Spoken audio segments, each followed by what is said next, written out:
தேமலைகவுண்டம்பாளையம் ஒரே குடும்பத்தைச் சேர்ந்த 3 பேர் கொலை செய்யப்பட்ட வழக்கின் சிபிசிஐடி போலீசார் விசாரணையை தொடங்கியது. திருப்பூர் மாவட்டம் பல்லடம் அடுத்த சேமலைகவுண்டம்பாளையத்தில் ஒரே குடும்பத்தைச் சேர்ந்த தெய்வசிகாமணி, அலமேலு அம்மாள் மற்றும் செந்தில்குமார் ஆகிய 3 பேர் வெட்டி கொலை செய்யப்பட்டு வீட்டில் இருந்த 8 சவரன் நகை கொள்ளையடிக்கப்பட்டது. கடந்த நவம்பர் மாதம் 28ஆம் தேதி நடந்த கொடூரமான கொலை சம்பவம் ஈடுபட்ட குற்றவாளிகளை கண்டுபிடிக்க 14 தனிப்படைகள் அமைக்கப்பட்டு தேடுதல் வேட்டை நடைபெற்று வந்த நிலையில் 110 நாட்களை கடந்தும் வழக்கு விசாரணையில் எந்தவித முன்னேற்றமும் ஏற்படாமல் எந்த ஒரு துப்பும் இந்த வழக்கில் கிடைக்காமல் உள்ளது. இதனிடையே கடந்த செவ்வாய்க்கிழமை அன்று இந்த கொலை வழக்கை சிபிசிஐடிக்கு மாற்றி டிஜிபி உத்தரவு பிறப்பித்தார்.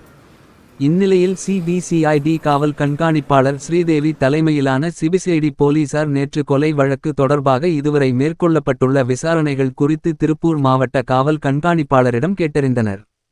14 தனிப்படையில் இருந்த காவலர்களுடன் ஆலோசனை மேற்கொண்டனர். மேலும் கொலை வழக்கு தொடர்பான ஆவணங்கள் சிபிசிஐடி போலீசாரிடம் ஒப்படைக்கப்பட்டது. மீண்டும் சம்பவம் நடந்த இடம், அப்பகுதியில் உள்ள சிசிடிவி கேமராக்கள் ஆகியவற்றை ஆய்வு செய்து இன்று முதல் விசாரணையை சிபிசிஐடி போலீசார் மீண்டும் துவங்க உள்ளனர்.